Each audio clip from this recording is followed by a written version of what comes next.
que te causa mais repugnância? Quando você fica sabendo de um homicídio ou de um latrocínio, a pessoa, infelizmente, ceifa a vida da outra para furtar? Ou quando, ou quando não chegou a merenda na escola?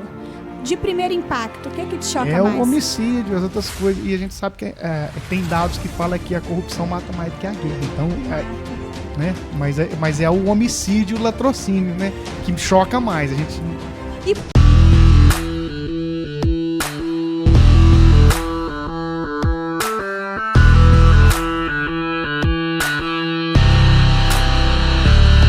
Estamos começando mais um Metamorfose. Eu sou o Marcelo, o apresentador que acredita que o ser humano está em plena transformação, nascendo de um novo casulo a cada dia. E hoje é o nosso 22º episódio, e é o segundo episódio da nossa segunda temporada. A nossa primeira temporada, estamos fazendo um livro com os 20 primeiros convidados que passaram por aqui, e a gente quer homenagear eles e eternizar esses momentos que a gente passou aqui e aprendeu bastante. E a gente vai fazer isso em forma de livro. Logo, logo o pessoal vai estar conhecendo aí. Quero convidar você que não é inscrito ao nosso canal a se inscrever. Quem é inscrito e está acompanhando o nosso conteúdo, que está sentindo que está sendo relevante, vamos compartilhar com a família e com os amigos, tá bom? E hoje, a nossa convidada de hoje, ela é advogada há 22 anos, especialista em direito civil, processo civil e empresarial. Ela é mestranda em compliance, professora de pós-graduação e tesoureira da OAB de Guaíra. Eu estou falando com a doutora Aline Cristina Silva Landim. Doutora Aline, muito obrigado pela sua presença e seja bem-vindo ao nosso programa. Marcelo, eu que agradeço o convite, fico muito lisonjeada em participar deste quadro, né? E principalmente eu quero parabenizar você pela coragem de abertura do canal, pela sensibilidade. Eu tive a oportunidade de assistir os outros programas que você já disponibilizou no canal Metamorfose. Gente, não deixem de seguir Que legal. No YouTube e vi como você é sensível na escolha dos profissionais que estiveram aqui e a forma eclética com que as conversas são conduzidas e os assuntos que foram tratados, né? Fiquei feliz em ver várias personalidades do mundo jurídico, do mundo empresarial, educacional, que eu acredito muito na educação como uma fonte inesgotável, né, de oportunidade, conhecimento, também no aspecto religioso. Então, assim, eu estou muito, muito, muito feliz em estar aqui, ser uma convidada, de saber quem já sentou nessa cadeira e poder dialogar com você. O prazer é todo meu e, mais uma vez, obrigada pelo convite. E a gente que agradece. A senhora foi uma das primeiras convidadas também, que não bateu muito nossa agenda, não foi, doutora? Sim, verdade, verdade. Mas eu estou muito feliz de poder estar aqui trocando uma ideia com a senhora, que eu sei que a gente vai tirar muito proveito dessa noite aqui. E que vai ficar registrado também, né? É uma honra, sim, poder contribuir de alguma forma, né? Hoje o acesso da informação ele é mais amplo, ele permite com que nós possamos tratar de diversos assuntos, despertar o interesse das pessoas para a pesquisa, né? E, como você falou, contribuir de alguma forma para o crescimento humano, né? Isso que mais dignifica a gente, né? Legal. A senhora falou que a senhora assiste o programa, então a senhora sabe que esse momento aqui é o momento do nosso patrocinador, que é a Vivimar Alimentos. A senhora conhece a Vivimar? Eu conheço a Vivimar, conheço os produtos, conheço como que eles colaboram com a rotina de quem é mãe, profissional. Esse é o intuito da Vivimar. Parabéns por vocês ter tido essa sensibilidade desse mercado, viu? Chegar em casa, gente, ligar o forno ou air fry e ter o que fazer e saber a procedência do produto, sim, a forma com que são bem temperados, sim, né? E logo tá pronto para o consumo, que a Vivimar tenha sempre essa projeção econômica e esteja sempre a nosso auxílio, viu, Marcelo? Amém. Ô, doutora, essa aqui é a coxa temperada de frango. Já conheço. A senhora já conhece, né? Essa aqui é a pancetinha temperada, essa é suíno, produto temperado. Essa é a preferida do Arthur. E essa aqui é a coxa desossada para assar também. Tudo prontinho. É igual a senhora falou, um produto pronto para poder consumir, fazer rapidinho e consumir. Tá vendo? Parabéns a Vivimar aí por tornar a nossa rotina menos árdua, né? Obrigada. Nada, vou deixar aqui, mas a senhora vai levar, tá? Obrigada. Ô, doutora, Eu vi aqui, a senhora é mestranda, a senhora está terminando. Qual que é a fase que a senhora está do mestrado da senhora? Eu já terminei as disciplinas obrigatórias, né? E agora eu estou na elaboração da tese final. E é em compliance. Compliance, a ênfase do meu mestrado é em compliance. Eu já tinha MBA em Direito Empresarial, né? E a atividade jurídica é uma atividade em constante transformação. E eu sempre gostei muito de estudar, muito. E com a pandemia, a gente teve um acesso à informação muito grande, permitindo com que nós pudéssemos cursar uma pós-graduação, um mestrado à distância. E isso facilita também para a gente, em razão das nossas outras atribuições, né? Nós somos profissionais, nós somos empreendedoras do nosso negócio, somos mães, esposas, e com toda essa disseminação do conhecimento com o ensino da educação à distância, eu nunca quis parar, né?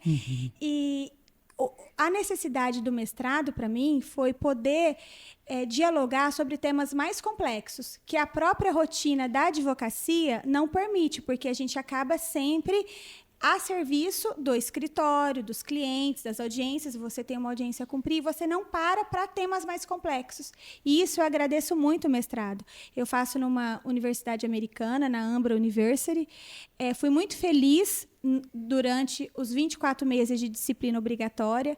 A cada trimestre nós tivemos uma disciplina, apresentávamos um trabalho a cada trimestre, e cada trimestre, Marcelo, o que mais me chamou a atenção mudava a turma. Então, eu tive contato com pessoas que estavam na Angola, com pessoas que estavam em Israel, com várias regiões do país. Então, além do aprendizado técnico-jurídico, tem uma contribuição cultural muito grande nisso, né?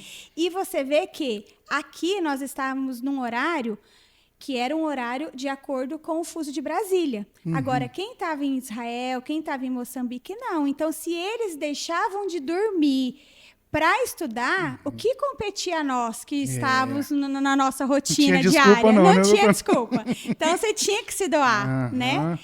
E o mestrado me abriu portas, porque tanto no âmbito de crescimento profissional, pessoal, maturidade para lidar com questões mais complexas do dia a dia, como também eu tive a oportunidade de começar a ministrar aulas, né? A senhora foi professora, a senhora é professora também, né? Isso, sim, eu ministro aulas de processo civil, num tema que eu gosto muito, e foi através de um convite de um professor do mestrado, né? Que legal. Do Dr. Rafael, que ele é promotor de justiça em Jundiaí, e também, mais uma vez, em razão da possibilidade do dinamismo, né, que teve toda a educação aliada à tecnologia, né, com os cursos à distância, eu consigo, do interior da minha residência, ministrar uma aula de pós-graduação por um grupo bem conceituado na cidade de Jundiaí, que é o Grupo Anchieta, e falar com diversos profissionais, né, matriculados,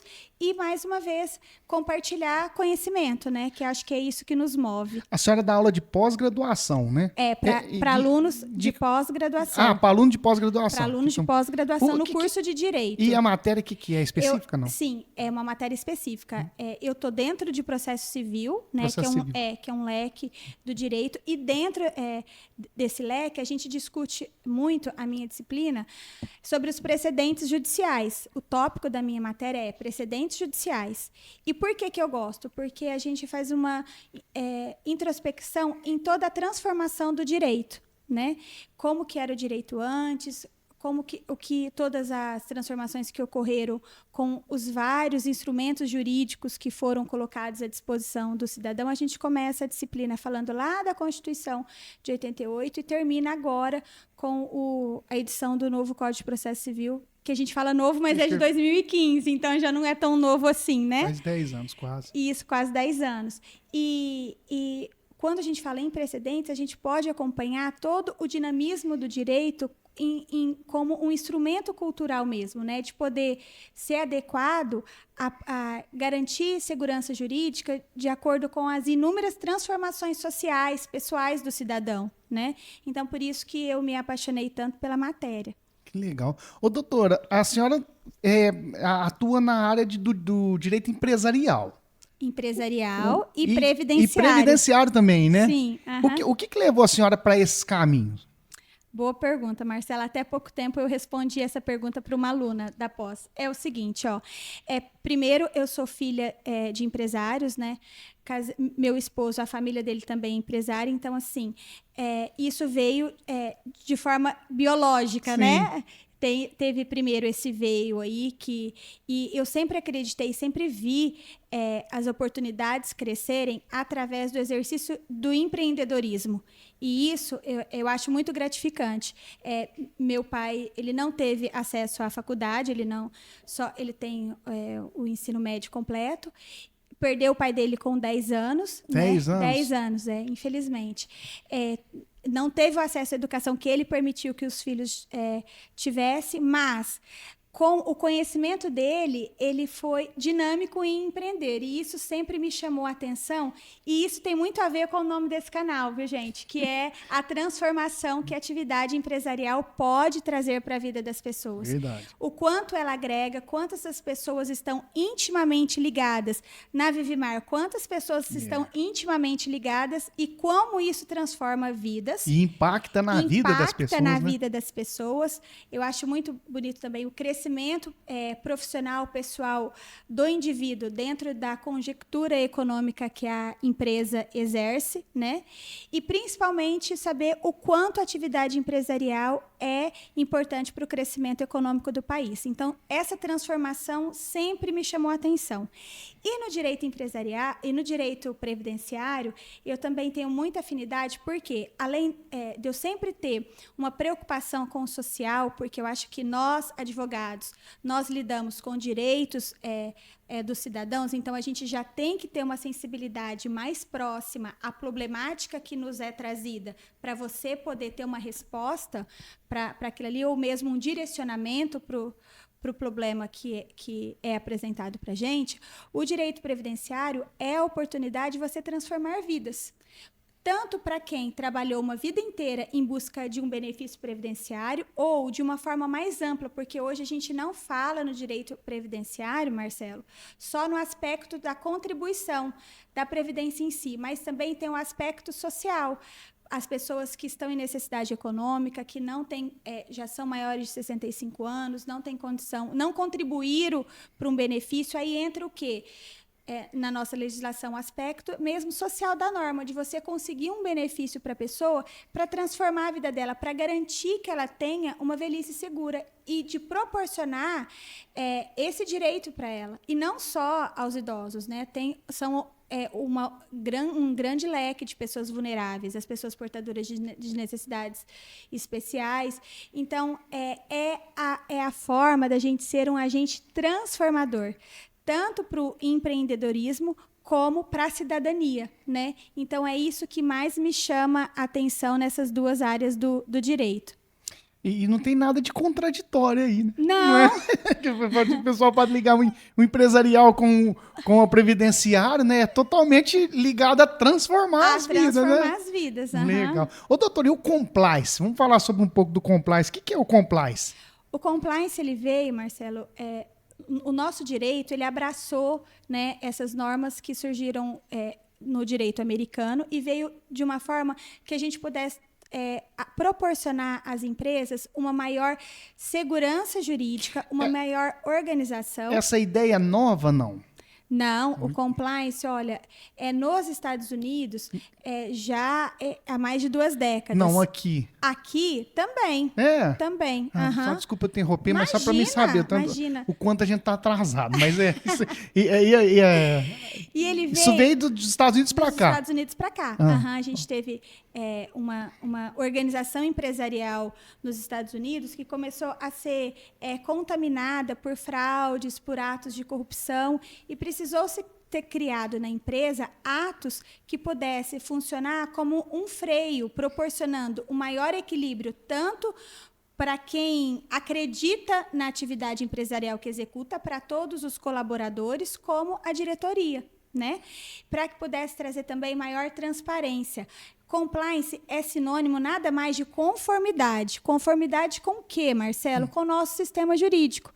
Aí, que você vai trazer para a empresa? Um compliance no âmbito trabalhista, no âmbito ambiental, que hoje é muito importante, no âmbito tributário, é você aconselhar, é o advogado ter a sensibilidade de entender qual que é a atividade, qual que é a estrutura jurídica da empresa. Essa estrutura jurídica está moldada ao melhor sistema, ao melhor enquadramento jurídico tributário? A gente ouve tantos nomes, né? Simples nacional, lucro líquido, lucro presumido. Isso.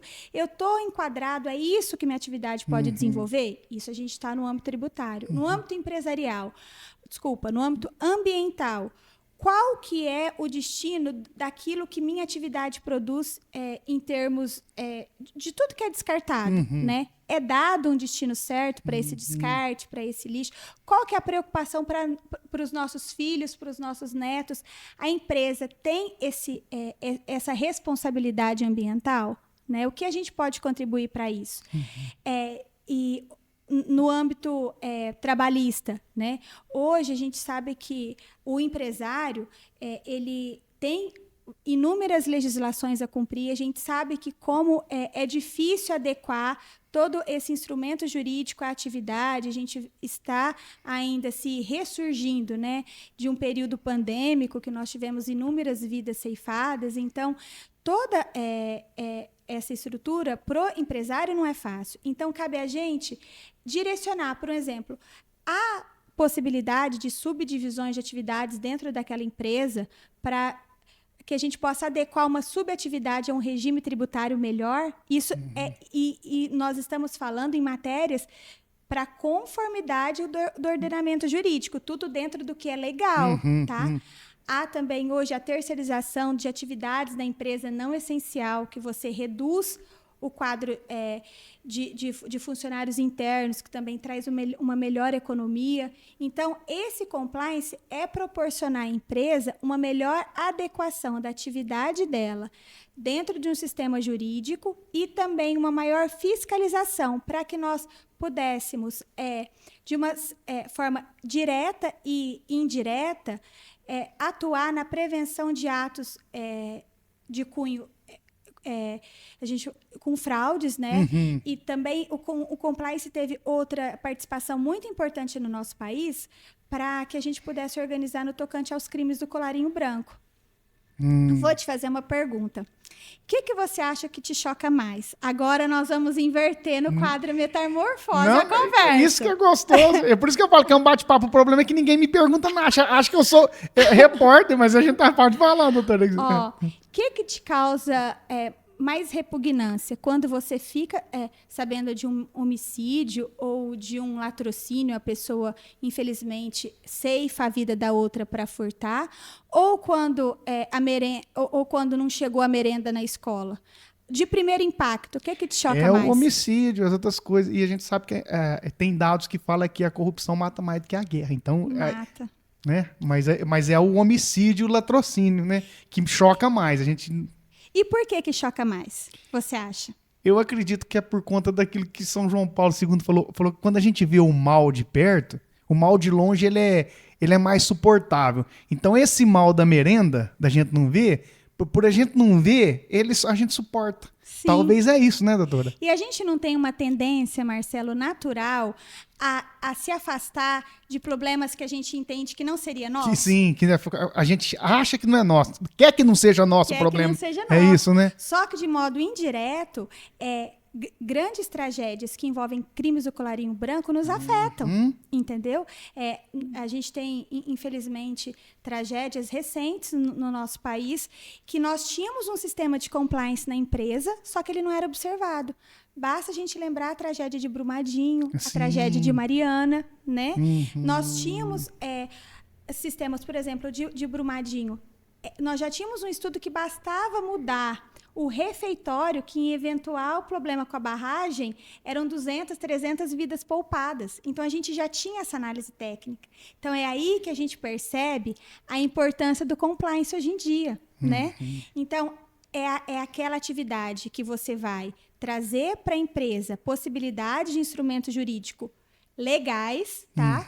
E, além disso, uma prevenção a longo prazo de fraude, de corrupção. Para quê? Para que a atividade seja realmente produtiva, né? E que possa contribuir para o crescimento socioeconômico do nosso país. Então, é isso que o compliance objetiva. O compliance dá para entender, então, que ele é um pensamento mesmo de primeiro mundo, né? É isso, assim, tipo... É uma conformidade, sim. E ele, junto com ele traz também um pouco de peso ético e moral para dentro da empresa. É isso, mais ou menos isso que dá para entender. Sim. Então ele pode ser implantado em qualquer empresa. Em qualquer empresa. Você falou muito bem, olha, é uma análise ao sistema legal.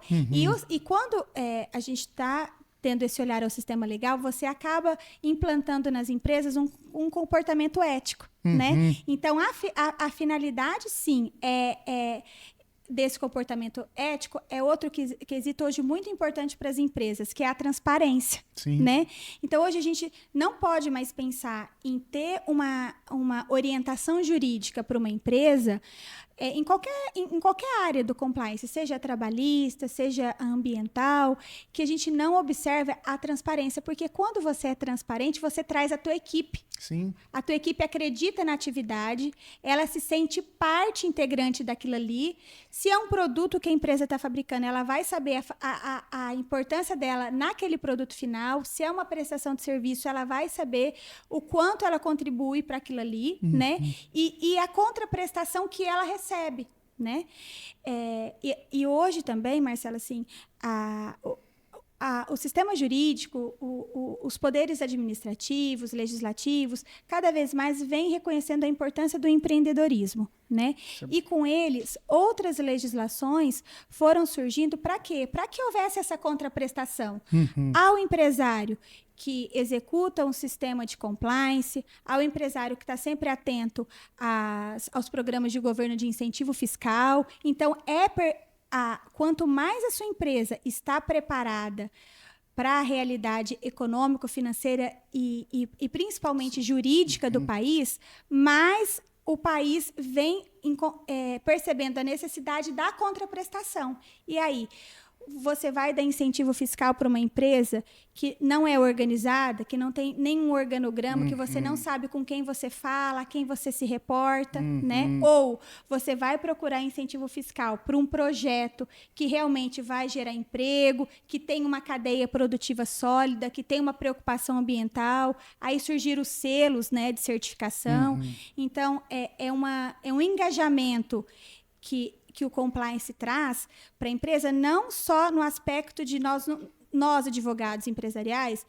Óbvio que todo mundo exerce uma atividade com o objetivo do lucro. Porque né? senão não sobrevive também. Senão não sobrevive. Parece que é um pecado falar sobre isso, mas não existe uma empresa viver sem o lucro, né? Sem o lucro, E o lucro é o que move a gente, é o que move, né? Então, assim, a gente tem que ter uma responsabilidade enquanto profissional do direito ambiental, do direito empresarial, para fomentar esse lucro de maneira responsável, atento a um organismo jurídico vigente e trazer o que para a empresa no final? Você foi no ponto que é o alcance de todo o compliance com sucesso, trazer responsabilidade ética para todos envolvidos no processo produtivo. Perfeito.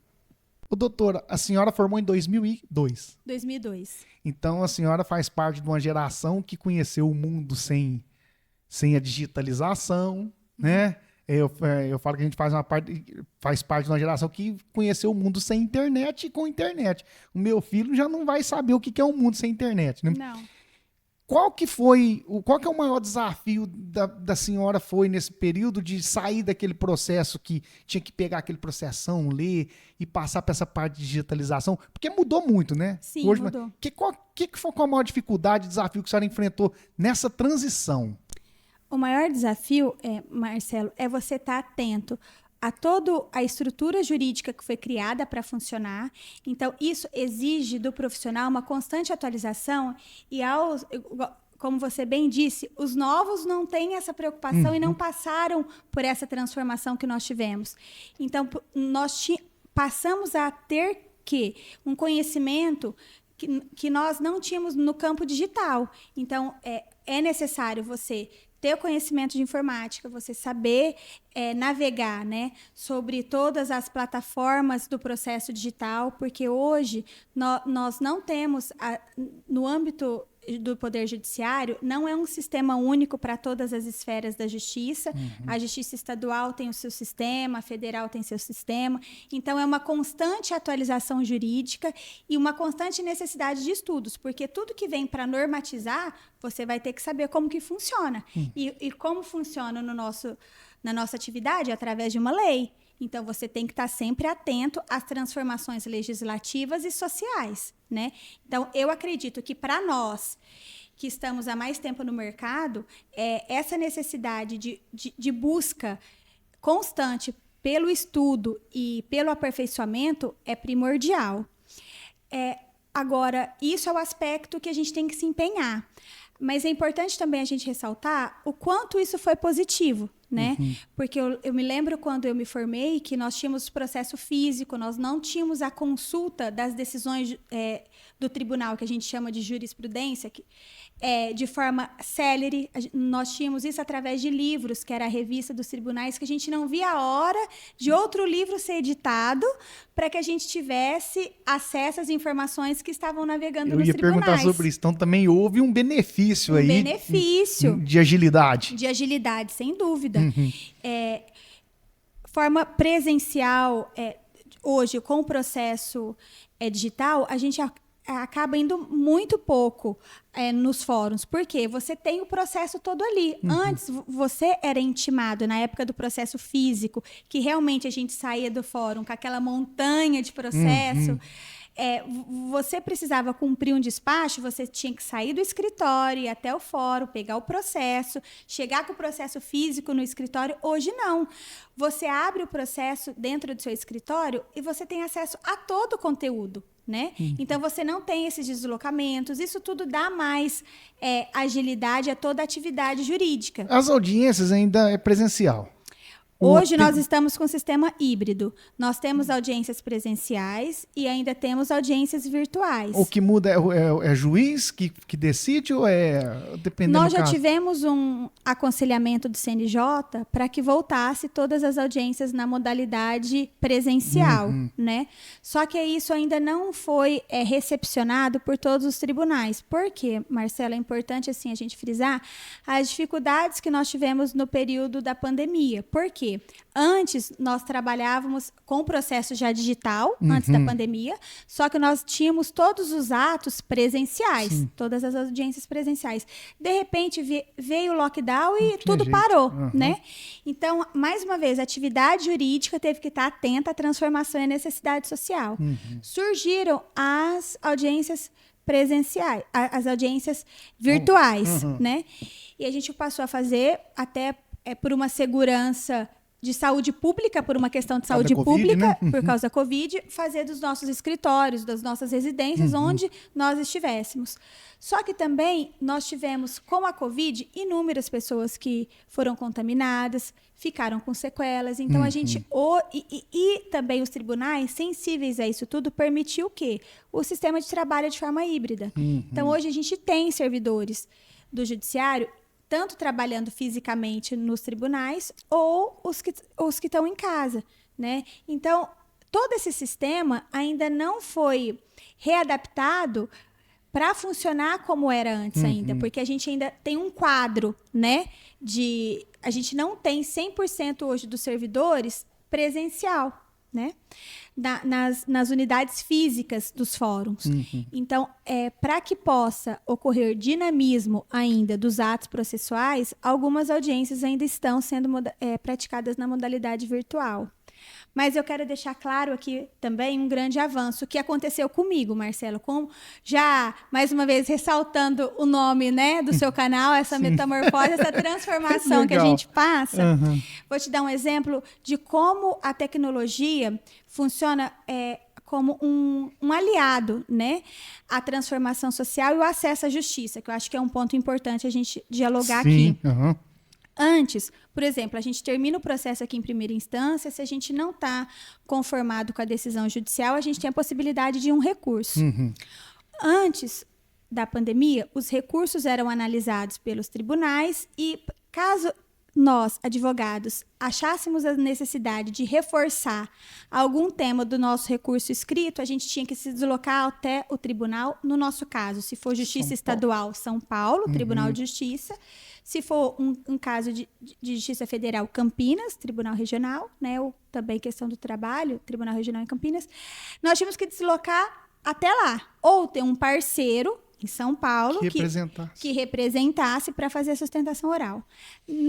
Com as sessões de julgamento na modalidade virtual, eu poderia aqui apresentar a sustentação oral do meu escritório. Que legal. Então, isso, quando eu fui fazer a primeira apresentação, eu agradeci muito assim, aos tribunais, aos desembargadores que compunham aquela sessão na época, porque eu falei assim, olha, é uma aproximação da advocacia do interior à realidade. Sim. Do tribunal, né? Então, o acesso à justiça é muito importante. E isso, para mim, é uma marca do processo eletrônico, da disseminação da internet, de possibilitar as pessoas em lugares distantes para uma audiência. Você imagina quem milita muito na área previdenciária, como é o meu caso, que são pessoas mais hipossuficientes, o deslocamento das testemunhas para uma audiência, porque hoje todas as audiências previdenciárias, com a reforma da Previdência, os processos tramitam em Barretos. Então, se eu trabalho em Guaíra, no dia da audiência lá já voltou a modalidade presencial. Tem que ir. Tem que ir, né? Então, isso tudo permitiu com que a justiça pudesse funcionar num período que a gente não podia transitar. Né? E é uma transformação social, jurídica muito importante. Por quê? É você permitir o acesso à justiça. E isso é uma forma do quê? De equidade, de você tratar os cidadãos que estão com problemas ou se encontram em posições divergentes, uma resposta do Poder Judiciário, né? Então, isso, assim, faz com que a gente demonstre toda a capacidade que o ser humano tem. Né?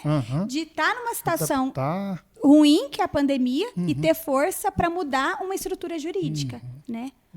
Nesse período aí, houve transformação até dentro das empresas também. Eu lembro que no início da Vivimar, eu que viajava muito para vender.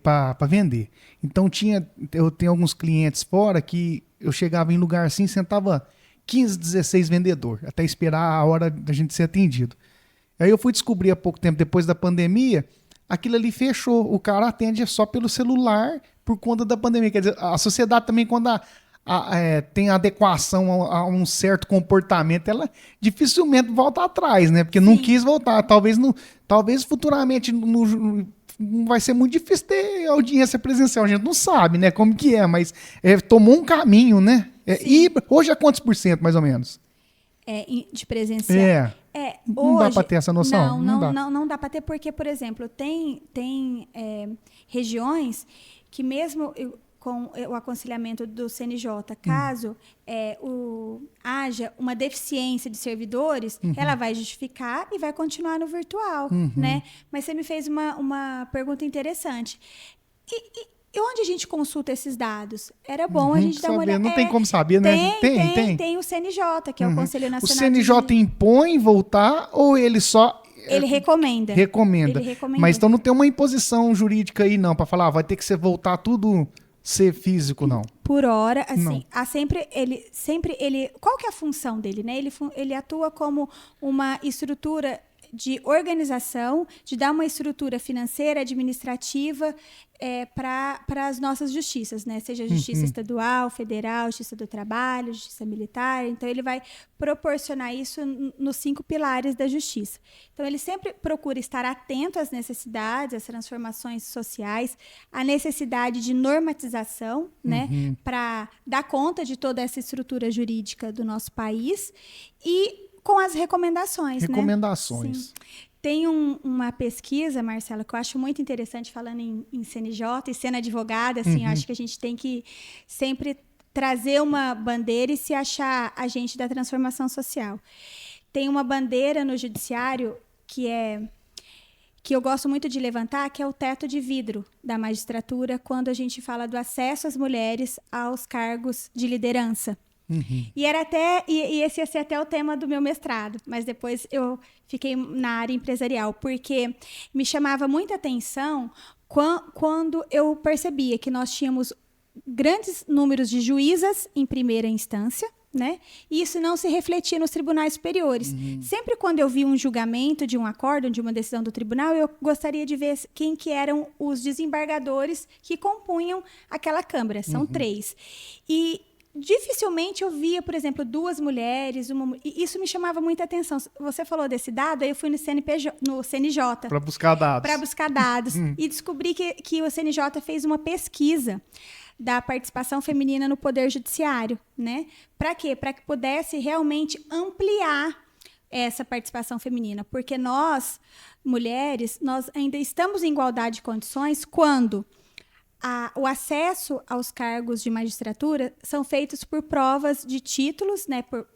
Que nós temos o concurso público. Sim. Quando passa a ser por indicação, nós ainda não temos as mesmas condições, né, de ascensão. Então, assim, o que me chama a atenção no CNJ é esse cuidado mesmo. Tanto administrativo, financeiro, como também para minimizar essas diferenças, né, que ainda existem em nosso país, quando o assunto é gênero, é raça, né? Então, também ele tem esse olhar para minimizar essas diferenças. E isso muito me impacta. Por quê? Porque a gente tem uma bandeira, né? Acho que é a sociedade. E por quê? Por você ser mulher, Aline? Não. Isso, assim, eu tenho uma cultura muito firme para te dar essa resposta. Porque eu acredito que o magistrado, ele é mais sensível quando ele tem a estrutura de tudo o que ele vai conhecer. Quando os espaços são mais organizados, de forma com que ele amplie a visão, né? Quando você proporciona uma maior... quando ele se torna mais seletivo. Não entendi, doutora, vou explicar. É difícil você sensibilizar qualquer pessoa se, graças a Deus, ela já tenha tido menos dificuldades. Sim. Né? E quando você tem um ambiente mais eclético para julgar a sociedade, porque hoje a sociedade ela é muito ampla. Ela não é composta só por um gênero, só por uma cor, né? Só por uma opção sexual. Então, o magistrado, ou qualquer cargo de chefia hoje em dia, tem que ter noção de como nós somos hoje, né?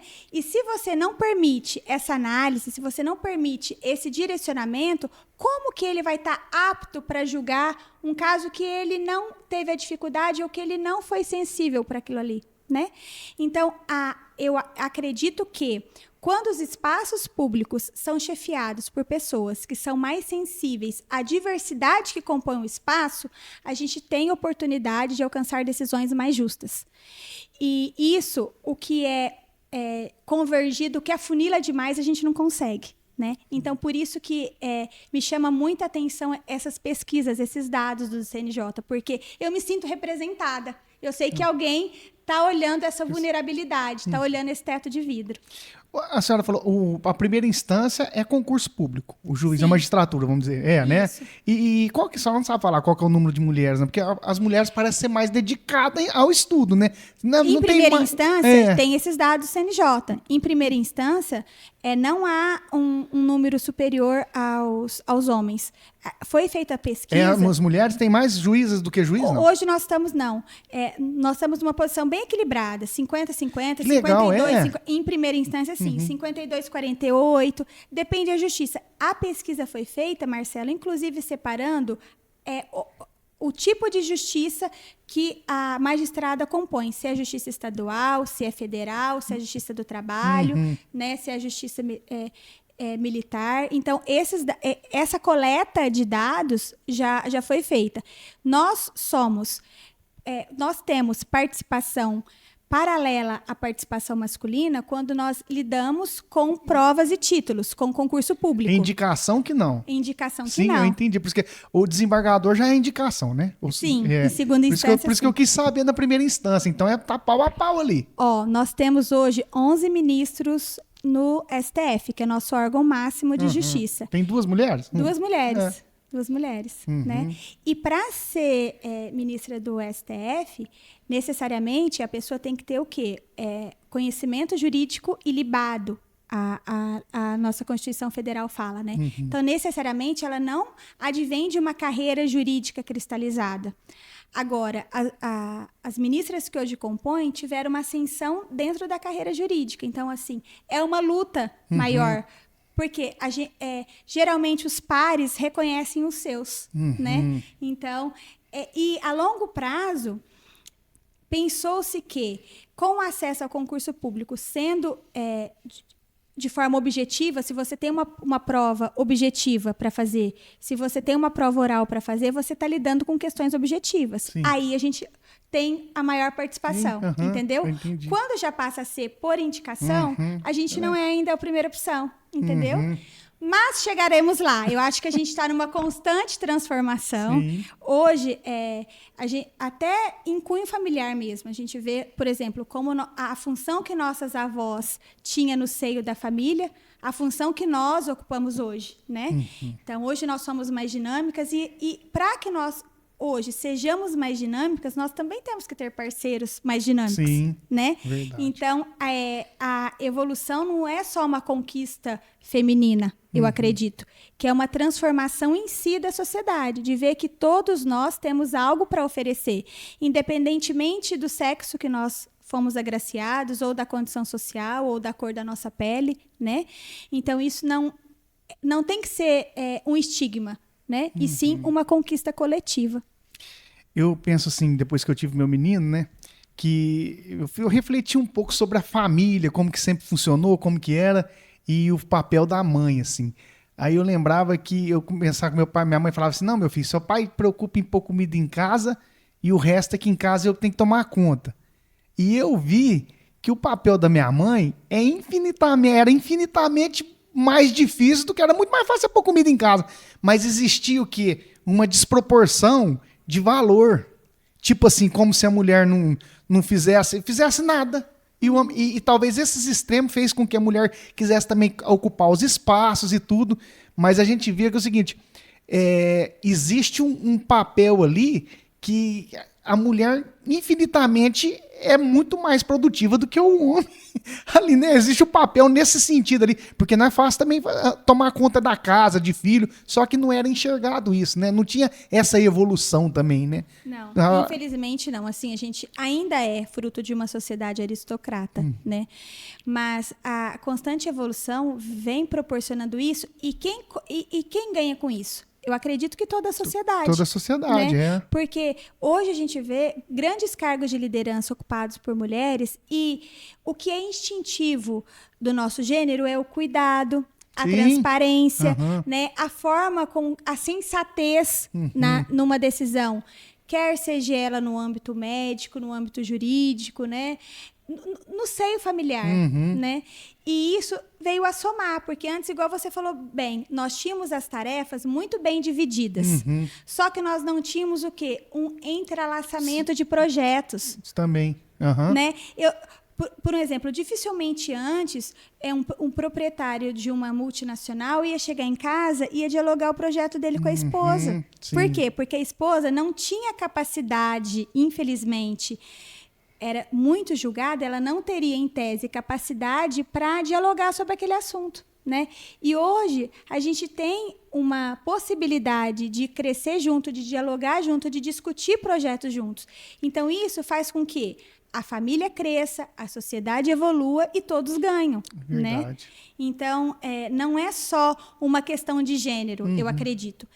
É uma questão de crescimento do ser humano mesmo, né? Enquanto cidadão, enquanto reconhecer o quê? A igualdade no outro, né? E antes não. Antes nós vivíamos o quê? Não igualdade, a superioridade, né? E isso, infelizmente, não traz, Marcelo, só aspectos positivos, né?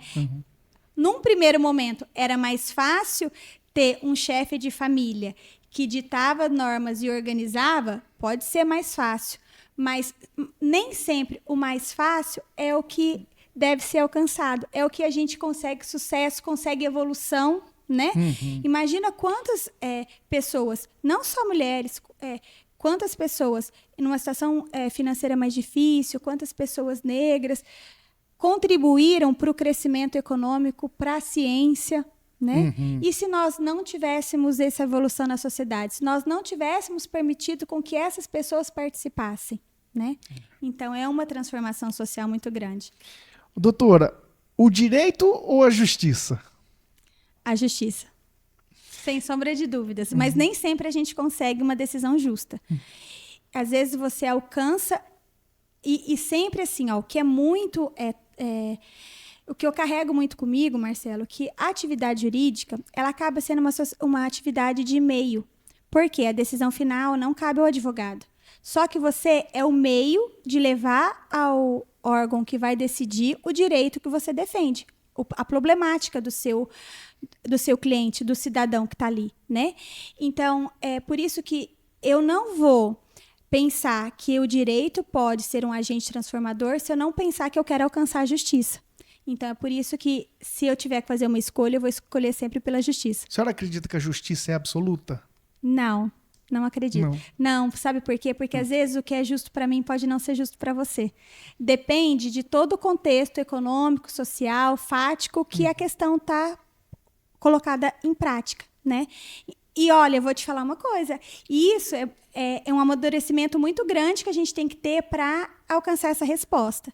Porque eu lembro que assim que eu comecei a advogar, a gente sai da faculdade achando que você vai ser o principal agente transformador, né? Que você realmente vai atuar, você vai conseguir decisões justas, só que você não vê que todas as pessoas que integram o sistema são seres humanos.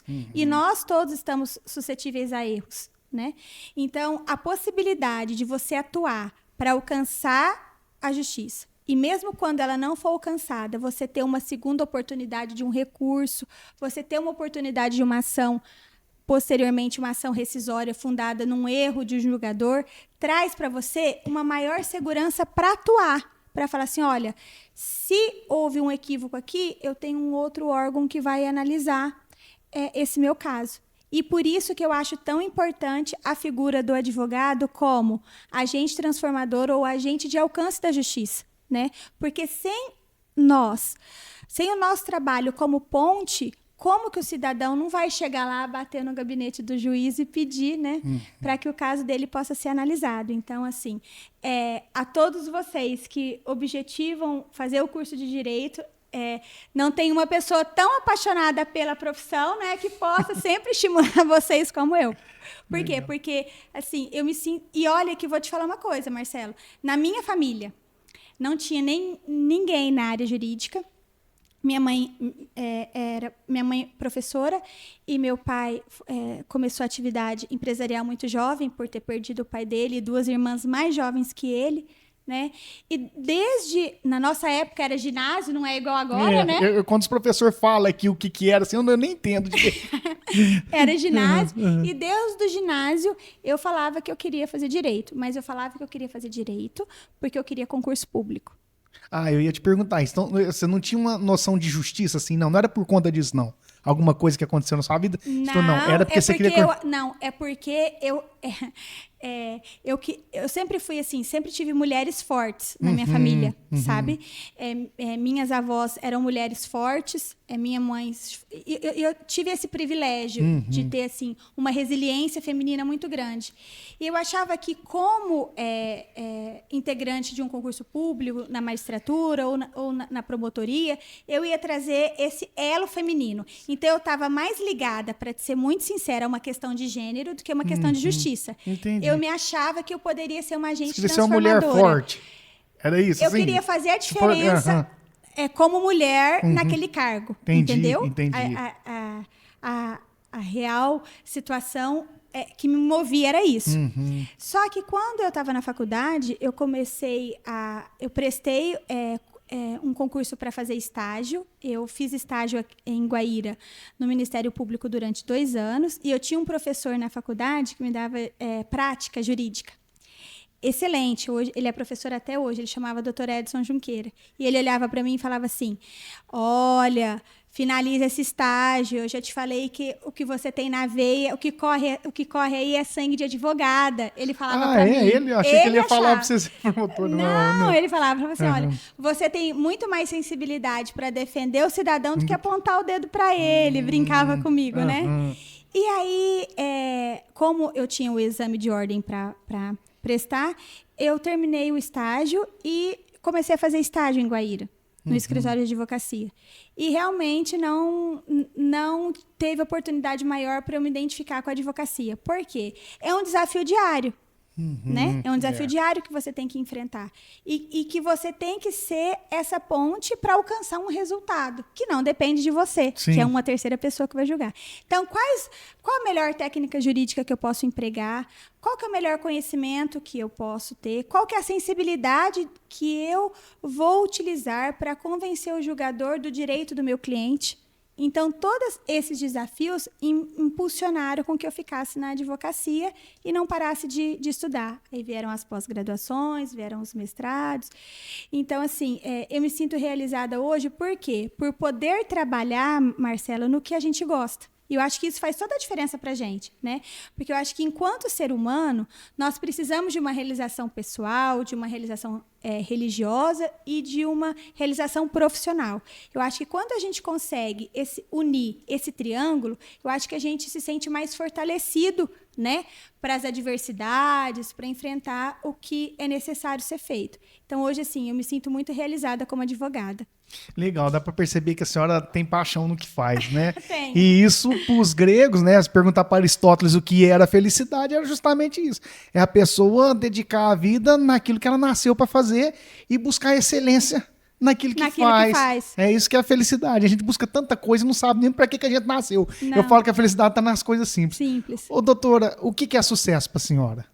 Sucesso é alcançar o que a gente mais almeja, é você ter a oportunidade de ser um agente transformador na vida de um cidadão e, principalmente, é você não perder a sua coragem de recomeçar, né? Porque a vida é feita por vários recomeços. Quando a gente opta por um mercado profissional, você está se dispondo, né, a exercer uma atividade, você vai recomeçar, né, porque você vai abrir uma oportunidade, você vai encarar um mercado de trabalho, você vai se dispor a ser um profissional para que as pessoas possam ter você como uma referência, como uma escolha, né? Quando você opta por uma família, é um recomeço, porque você teve todos os ensinamentos pelos nossos pais, e a gente tem que zerar porque você vai ter uma pessoa que você quer que seja sua companheira, mas que também tem, então você não pode achar que o que você sempre aprendeu é certo, você vai ter um recomeço. Quando você passa por uma especialização ou por uma nova etapa profissional, você está tendo um recomeço. Então, ter sucesso para mim é sempre estar dispostos a recomeçar e a se transformar. Eu acho que é isso que me impulsiona. Perfeito. Ô, doutor, eu quero agradecer a senhora por esse tempo, viu? A sua disposição da gente estar aqui e ter aceitado o nosso convite. E espero mais vezes a gente poder bater um papo aqui. Eu tenho vontade de trazer um pessoal, assim, uns 2, 3 advogados, a gente falar sobre um tema, e eu quero convidar a senhora. Ai, vai ser um prazer. Vai ser legal. Principalmente hoje, porque assim, a gente tem temas que permitem um bom diálogo com opções divergentes, né? Isso. Porque eu acho que essa oxigenação de ideias, você ouvir o outro, ouvir o que é divergente, também faz com que a gente cresça. Sim. Né? Então, existem temas jurídicos muito interessantes. A gente pode pensar e dialogar. A ideia da terceira temporada é essa. Então, eu estou até Ótimo. antecipando, sabe? Ótimo. Eu vou pegar os convidados que já passaram por aqui, que têm alguma ligação, e a gente vai fazer, assim, buscar a conversar temas que tem gente que tem pensamento diferente, a gente conversar aqui. Essa vai ser a terceira temporada, e a senhora vai estar convidada. Amém. A gente está num momento, Marcelo, legislativo propício para isso. Nós estamos com discussões importantes. Sim, a gente vê que aparece. No Congresso, tanto na Câmara dos Deputados como no Senado, nós temos temas aí como o aborto, como o porte de entorpecentes, né? Verdade. Casos também que já eram reconhecidos, como a união homoafetiva, também está em pauta novamente. Então, assim, são assuntos intimamente ligados com o nosso cotidiano, que permite posições divergentes, né? Mas permite o diálogo. Claro, né? E traz pra gente entender os dois lados. Sim. Eu sempre gosto de ouvir o lado daquilo, A gente tem que ouvir os dois lados para ver qual que é os dois mundos, a diferença ali e tirar as próprias conclusões, né? Sim. É isso mesmo. E eu quero aproveitar também, agradecer muito a participação no seu canal. Mais uma vez, me sinto lisonjeada não só por estar aqui, mas por dialogar com alguém que tem essa sensibilidade de reconhecer a transformação do indivíduo e se dispõe ainda a escrever sobre essa transformação. Então, assim, parabéns em dose dupla para você. Tanto por ouvir e depois escrever o que é tratado aqui. Então, acho que a sociedade precisa de pessoas assim. Então, parabéns a você, a Vivinimar, por patrocinar esse canal, a tua família por permitir, porque você abre mão também desses momentos familiares com a sua esposa, com o seu filho, para estar aqui, né, ressaltando a importância dessa transformação. Então, eu que me sinto lisonjeada e parabéns a você. Doutora, muito obrigado mais uma vez. Eu vou ver a senhora aqui mais uma vez. Na terceira temporada, a senhora vai fazer parte aqui, tá? Já está convidada. Pessoal, muito obrigado pela presença de vocês aí no seu celular, assistindo, na televisão. A gente não sabe onde vocês estão assistindo. E que quem não é inscrito, se inscreva no nosso canal e aperte o sininho aí, porque toda semana a gente tem 3 novos episódios no Metamorfose. Um grande abraço, que Deus abençoe, e fique com Deus e até mais.